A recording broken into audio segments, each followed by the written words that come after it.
ಕೆಲವೇ ಕ್ಷಣಗಳಲ್ಲಿ ಎಚ್.ಡಿ. ರೇವಣ್ಣ ಅವರ ಜಾಮೀನು ಭವಿಷ್ಯ ನಿರ್ಧಾರವಾಗುತ್ತೆ. ವಾದ ಪ್ರತಿವಾದವನ್ನ ನ್ಯಾಯಾಧೀಶರು ಆಲಿಸ್ತಾ ಇದ್ದಾರೆ. ಕಿಡ್ನಾಪ್ ಆಗಿರುವಂತಹ ಕೆಆರ್ ನಗರದ ಸಂತ್ರಸ್ತೆ ಎಲ್ಲಿದ್ದಾರೆ?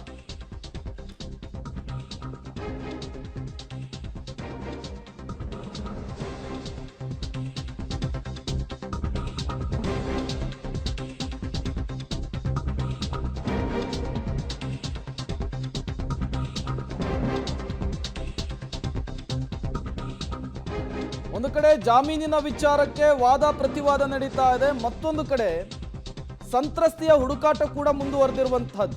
ಜೆಡಿಎಸ್ ನಾಯಕರೊಬ್ಬರ ಫಾರ್ಮ್ ಹೌಸ್ನಲ್ಲಿ ಸಂತ್ರಸ್ತೆ ಇರುವಂತಹ ಶಂಕೆ. ಮಾಹಿತಿಯ ಮೇರೆಗೆ ಮಡಿಕೇರಿಯಲ್ಲಿ ಪೊಲೀಸರಿಂದ ಶೋಧ ಕಾರ್ಯಾಚರಣೆ.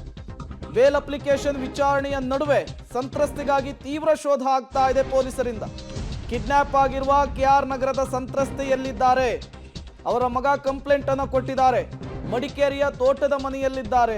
ಜೆಡಿಎಸ್ ನಾಯಕರೊಬ್ಬರ ಫಾರ್ಮ್ ಹೌಸ್ನಲ್ಲಿ ಸಂತ್ರಸ್ತೆಯನ್ನ ಇಟ್ಟಿರುವಂತಹ ಶಂಕೆ. ಈ ಮಾಹಿತಿ ಸಿಗ್ತಾ ಇದ್ದ ಹಾಗೆ ಪೊಲೀಸರು ಅಲರ್ಟ್ ಆಗಿದ್ದಾರೆ. ಆ ಸಂತ್ರಸ್ತ ಮಹಿಳೆಯನ್ನ ಹುಡುಕುವಂತಹ ನಿಟ್ಟಿನಲ್ಲಿ ತೀವ್ರ ಶೋಧವನ್ನು ನಡೆಸ್ತಾ ಇದ್ದಾರೆ.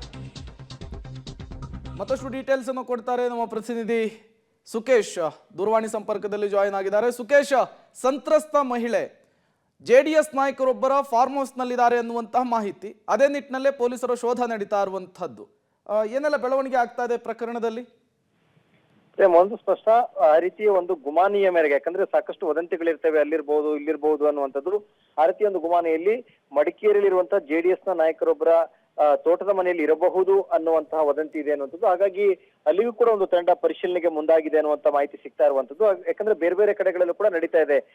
ಯಾಕಂದ್ರೆ ಅವ್ರ ಪುತ್ರ ಈಗಾಗಲೇ ದೂರನ್ನ ಕೊಟ್ಟಿರೋದ್ರಿಂದ, ತಮ್ಮ ತಾಯಿಯನ್ನ ಅಪಹರಿಸಲಾಗಿದೆ ಅನ್ನುವಂಥ ದೂರನ್ನ ಕೊಟ್ಟಿರೋದ್ರಿಂದ ಸಾಕಷ್ಟು ಕಡೆಗಳಲ್ಲಿ ಅವ್ರನ್ನ ಹುಡುಕಾಟ ಮಾಡಲಾಗ್ತಾ ಇದೆ. ಯಾಕಂದ್ರೆ A2 ಈಗಾಗಲೇ ಬಂಧನ ಕೂಡ ಮಾಡಲಾಗಿದೆ, ವಿಚಾರಣೆ ಕೂಡ ಮಾಡಲಾಗಿದೆ. ಅವರಿಗೆ ಮಾಹಿತಿ ಇಲ್ಲ ಎಲ್ಲಿಟ್ಟಿದ್ದಾರೆ ಅನ್ನುವಂತ ಕೊಟ್ಟಿರೋದ್ರಿಂದ ಬೇರೆ ಬೇರೆ ಮೂಲಗಳ ಮಾಹಿತಿಯನ್ನು ಆಧರಿಸಿ ತನಿಖೆಯನ್ನು ಮತ್ತು ಹುಡುಕಾಟವನ್ನು ನಡೆಸ್ತಾ ಇರುವಂತ ಸಂದರ್ಭದಲ್ಲಿ ಮಡಿಕೇರಿಯ ತೋಟದ ಮನೆಯೊಂದಲ್ಲಿ ಇರಬಹುದು ಅನ್ನುವಂತಹ ಅನುಮಾನದ ಮೇರೆಗೆ ಅಲ್ಲೂ ಕೂಡ ಪರಿಶೀಲನೆಗೆ ಪೊಲೀಸರು ಮುಂದಾಗಿರುವಂತಹ ಮಾಹಿತಿ ಕೂಡ ಸಿಗ್ತಾ ಇದೆ. ಪ್ರೇಮ್.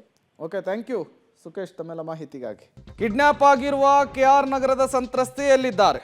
ಈ ಮಹಿಳೆ ಎಚ್.ಡಿ. ರೇವಣ್ಣ ಅವರ ನಿವಾಸದಲ್ಲಿಯೇ ಕೆಲಸವನ್ನ ಮಾಡ್ತಾ ಇದ್ದವರು.